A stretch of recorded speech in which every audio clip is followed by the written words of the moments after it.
Okay तो भाई सबसे पहले बात करते हम लोग मास्क मैन के बारे में। तो भाई अभी करेंट है डब्ल्यूडब्ल्यूई कंपनी के अंदर जिस तरीके से मास्क मैन का कंट्रोवर्सी चल रहा है, भाई मास्क मैन कौन है इसको पता लगाना सबसे बड़ा मिस्ट्री है।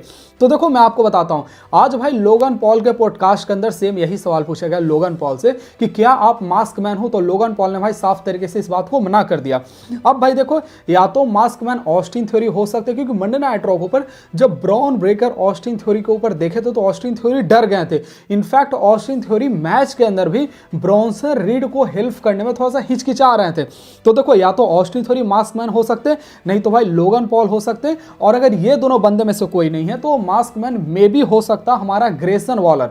करेंट टाइम में ग्रेसन वॉलर को लेकर भाई ऐसा बहुत सारा न्यूज आ रहा है कि वो मास्क मैन ग्रेसन वॉलर हो सकता है, क्योंकि भाई करेंट टाइम डब्ल्यूडब्ल्यूई कंपनी के अंदर ऐसा कोई भी सुपरस्टार एनएक्सटी से भी नहीं है जो कि भाई मास्क मैन का रोल निभा सकता है। डब्ल्यू वाले किसी बड़े सुपरस्टार को साइन भी नहीं किए। तो मेरे ख्याल से भाई जो एग्जिस्टिंग सुपरस्टार है उसके अंदर एक सुपरस्टार होने वाला मास्क मैन, एक और सुपरस्टार का नाम आ रहा है रिकी सेंट जो भाई एनएक्सटी के अंदर है, तो उसका भी नाम आ रहा है। तो यही भाई करेंट टाइम में 2-3 नाम है जो कि मास्क मैन हो सकता है। या तो ऑस्टिन थ्योरी हो सकता है, सेथ रॉलिंस बिल्कुल नहीं होने वाला है, ठीक है। या तो ऑस्टिन थ्योरी हो सकता है, नहीं तो भाई ग्रेसन वॉलर हो सकता है, नहीं तो लोगन पॉल हो सकता है, नहीं तो भाई रिकी सेंट हो सकता है। यही 3-4 सुपरस्टार करेंट मास्क मैन हो सकता है। बाकी आगे बात करते हम लोग एजे स्टाइल के बारे में। तो भाई एजे स्टाइल का लॉटरी लग चुका है एडब्ल्यू कंपनी के अंदर। भाई एडब्ल्यू कंपनी के खुद के मालिक टोनी खान ने भाई आज के दिन एजे स्टाइल का बहुत सारा तारीफ किया कि एजे स्टाइल आरओएच में जब रेसलिंग किया करते थे तब से टोनी खान उनको देख रहे हैं, और टोनी खान का हमेशा सपना था कि एजे स्टाइल सारे रेसलिंग कंपनी के अंदर काम किए हैं, एडब्ल्यू कंपनी के अंदर कब आएंगे। पर अब करेंट में एजे स्टाइल फ्री एजेंट बन चुके हैं, तो मैं बहुत ज़्यादा खुशनसीब समझूंगा अगर एजे स्टाइल एडब्ल्यू कंपनी को ज्वाइन करेंगे। तो आप समझो भाई, मतलब एक कंपनी का मालिक खुलेआम आकर मतलब सबके सामने पूरा बातचीत कर रहा है, तो मेरे ख्याल से दैट्स एनफ भाई। एजे स्टाइल एडब्ल्यू कंपनी के अंदर जाने वाला। अब देखो भाई, उनके ऊपर 90 डेज का क्लॉज लगता है या फिर नहीं लगता है भाई, ये डब्ल्यूडब्ल्यूई कंपनी के ऊपर डिपेंड करता है। हो सकता है भाई 90 डेज का क्लॉज अगर लगता होगा तो 90 डेज बाद एजे स्टाइल मतलब उसके बाद एडब्ल्यू कंपनी के अंदर आपको जाते हुए दिख सकते हैं। पर हाँ, एजे स्टाइल जाने वाला एडब्ल्यू कंपनी के अंदर दैट इज कंफर्म। ये इंटरव्यू के बाद ये चीज कंफर्म हो चुका है। बाकी आगे बात करते हम लोग लिव मॉर्गन के बारे में। तो भाई लिव मॉर्गन का आप लोग वो ड्रेस का नीचे वाला भाग का आप लोग फोटो देख सकते हैं, तो वो रिसेंट टाइम में 40,000 रुपया में बिका है भाई, लिटरली 40,000 रुपया में।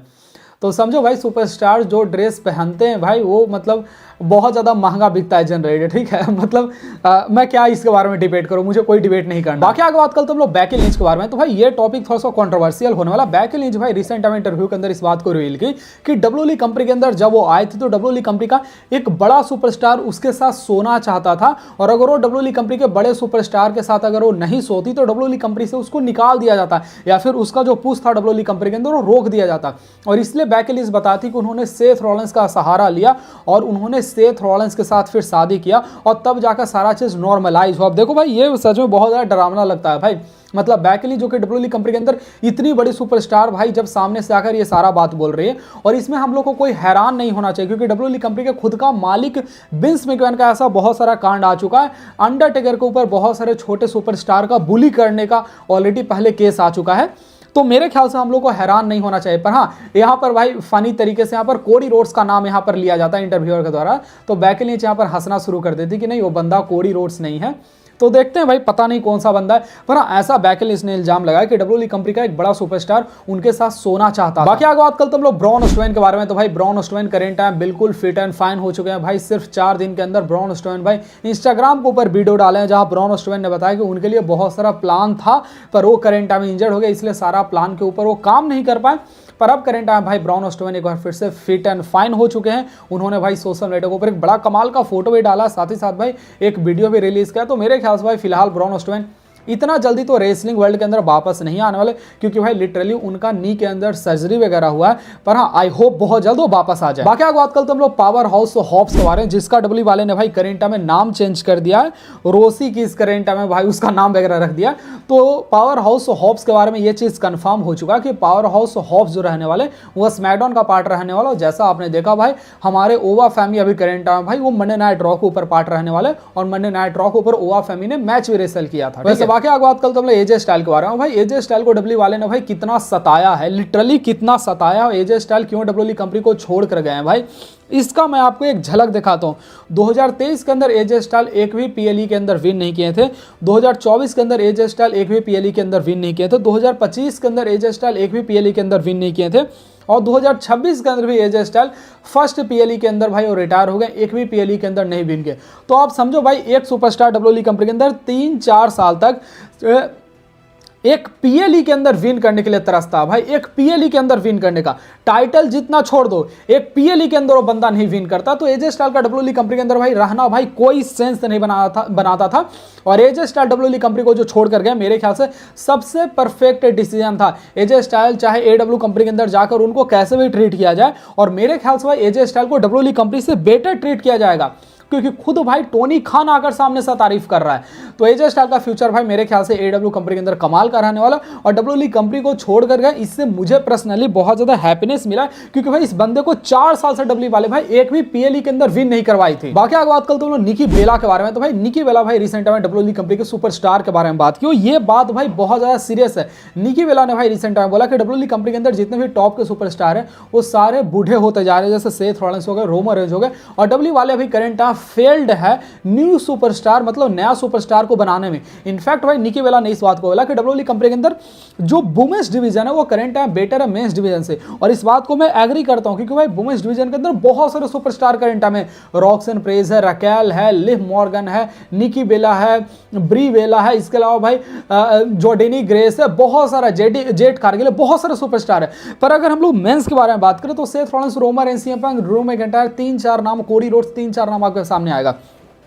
और ये जितने सुपरस्टार का मैं आपके सामने नाम ले रहा हूं भाई, ये सारे सुपरस्टार का अगर हम लोग एज देखेंगे तो सारे सुपरस्टार 40 के करीब के हैं। तो निकी बेला ने भाई जो भी कंसर्न उठाया, मेरे ख्याल से भाई वो कंसर्न बिल्कुल जेन्युइन है। बाकी आगे बात करते हम लोग द बिल गोल्डबर्ग के बारे में। तो भाई लिस्ट है डब्ल्यूएलई कंपनी का टॉप 10 सबसे ज्यादा मोस्ट ओवररेटेड सुपरस्टार का लिस्ट में, और यहां पर भाई लिस्ट के अंदर सबसे टॉप पर हमारे गोल्डबर्ग है। मैं सही बताऊं भाई गोल्डबर्ग के बारे में, तो देखो मुझे घंटा फर्क नहीं पड़ता भाई। गोल्डबर्ग को बहुत सारे लोग हेट करते हैं, गोल्डबर्ग को बहुत सारे लोग मतलब ओवररेटेड बोलते हैं, गोल्डबर्ग को बहुत सारे लोग बुढ़ा बोलते हैं, पर मेरा सबसे फेवरेट सुपरस्टार अभी तक का डब्ल्यूएलई कंपनी के अंदर ब्रॉक लेसनर और रोमन रेंज से भी बड़ा गोल्डबर्ग है।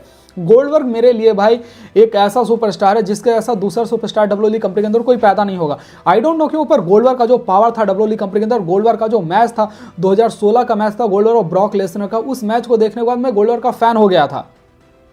तो आपके लिए गोल्डबर्ग भाई एक ओवररेटेड सुपरस्टार हो सकता, पर मेरे लिए गोल्डबर्ग भाई डब्ल्यूएलई कंपनी का सबसे ज्यादा मस्त सुपरस्टार है। मैं भाई गोल्डबर्ग का फैन हूं, और मेरे लिए नहीं फर्क पड़ता गोल्डबर्ग ओवररेटेड के लिस्ट में नंबर 1 पर आता है फिर नंबर लास्ट पर आता है। वैसे बाकी आगे बात करते हम लोग रोमन रेंज के बारे में। तो भाई आपने ये न्यूज तो सुना हो कि रोमन रेंज भाई 40 के एज में अब रेसलमेनिया को 11 बार मेन इवेंट करने जा रहे हैं। पर शॉकिंग न्यूज ये कि भाई हल्क होगन जब 49 के एज में थे तब उन्होंने भाई लास्ट टाइम रेसलमेनिया को मेन इवेंट किया था।